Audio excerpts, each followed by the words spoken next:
Buongiorno ragazzi, io sono Riccardo, bentornati nello stanzino nel quale ogni tanto dedico il mio tempo a fare da te, ricarica munizioni, stampa 3D e poco altro, quindi lo stanzino di casa mia, non il laboratorio che già conoscete, ma anche qua ogni tanto qualcosa l'ho realizzata.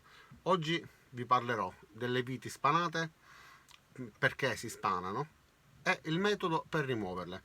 Su questa tavoletta ci sono 7 viti, sono 6 viti in realtà, ed un bullone. Le ho già spanate e ho fatto in modo che l'avvitatore non riesca più a rimuoverle, quindi salti, ruoti inutilmente senza riuscire appunto a svitarle.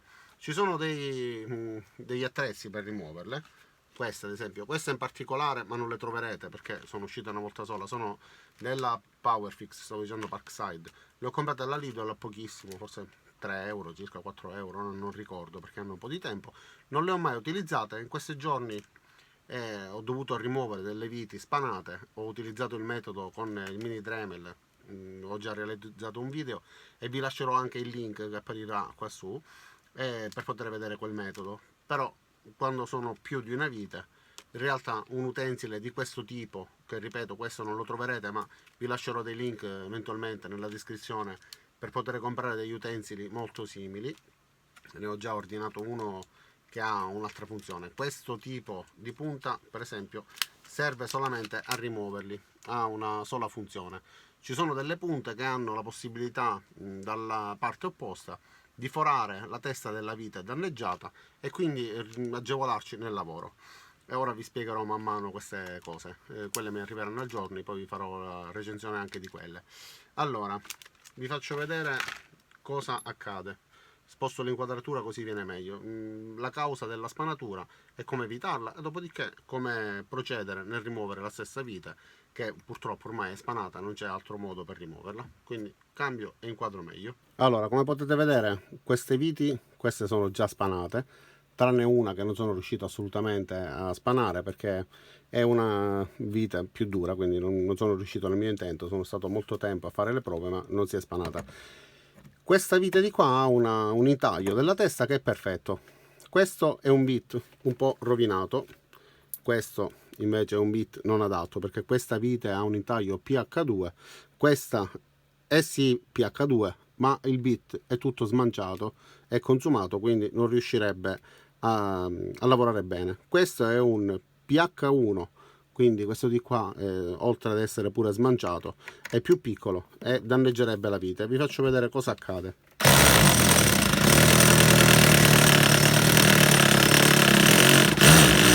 Insistendo ovviamente roviniamo completamente l'intaglio sulla testa.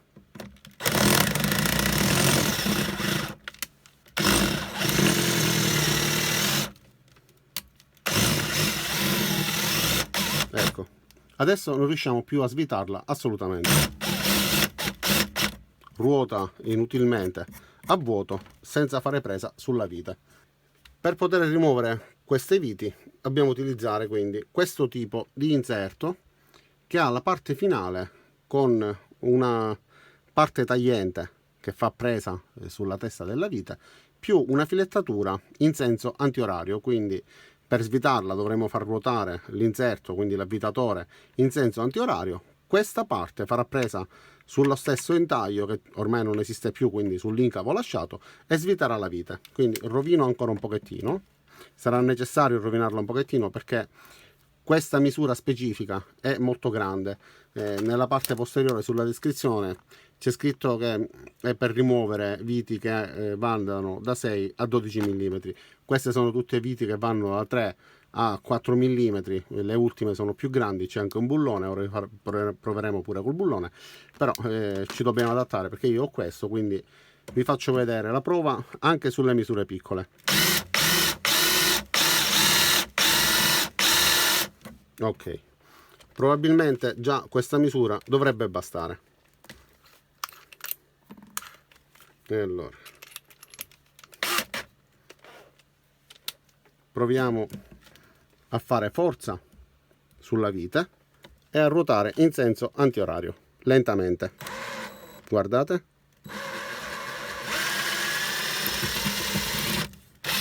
perfetto. questa l'ha rimossa completamente, questa ulteriormente rovinata. Perfetto, qua non c'è più il segno dell'intaglio,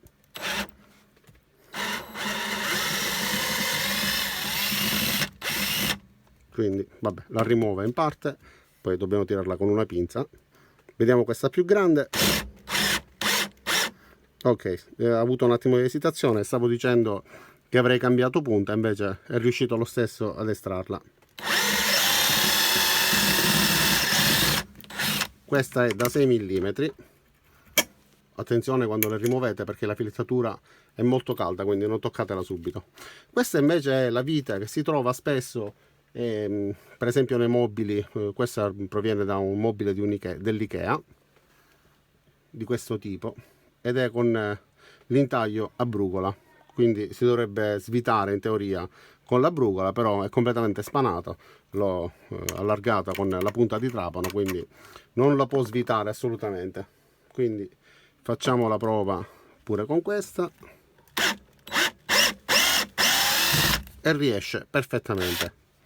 E allora si è attaccata, quindi fa una buona presa comunque, perché non si stacca neanche con la pinza. Dovrò andare ora in senso orario per poterla sfilare, quindi svitare. Ok, proviamo adesso con il bullone, che però non ha alcun intaglio, quindi in questo caso dovremo intervenire noi e fare un foro, che già avevo iniziato ma preferisco mostrarvi. Con l'avvitatore, con un trapano, con cosa vogliamo noi, l'importante è che utilizziamo una punta per metallo e lo foriamo. Meglio ancora se utilizziamo l'olio da taglio. Io l'olio da taglio lo metto sempre con la boccettina per evitare di sporcare tutto, quindi poi vi lascerò il link per poter utilizzare queste boccettine, per comprarle su internet. Vi aiuteranno tantissimo per evitare di sporcare appunto il piano di lavoro. Ovviamente prima va spruzzato qua dentro l'olio da taglio, dopodiché va versato. Metto il tovagliolo per evitare che l'olio schizzi ovunque. Utilizzerò una punta adeguatamente grande, questa è da 4 mm.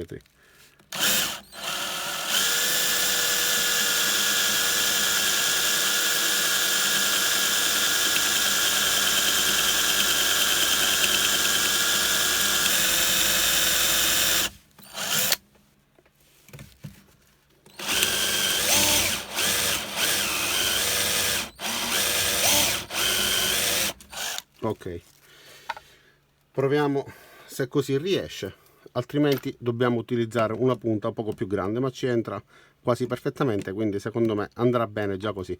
Vi ricordo che per forare il metallo, oltre a utilizzare l'olio da taglio, dovete andare lentamente. Più andate veloci, più il calore rovinerà la punta e non riuscirà a far tagliare bene il metallo. Si devono formare questi riccioli. Se si formano questi riccioli state andando alla velocità giusta, non fate eccessiva pressione perché la punta si può spezzare, vanificherete il lavoro, ovviamente non riuscireste più a proseguire, oltre a creare uno spreco di materiali. Quindi proviamo svitando anche col bullone. Perfettamente, è riuscito a staccarlo, e anche in questo caso è rimasta, vi avevo detto di non toccarlo ma l'ho toccato, mi sono scottato, mi è rimasto il segno della filettatura sul dito. Anche in questo caso il bullone è rimasto abbastanza attaccato alla punta. Vi faccio vedere che riesco a sollevare il trapano con la punta montata, quindi fa davvero una buonissima presa. Quindi per rimuoverlo in senso orario avvito e lo rimuovo.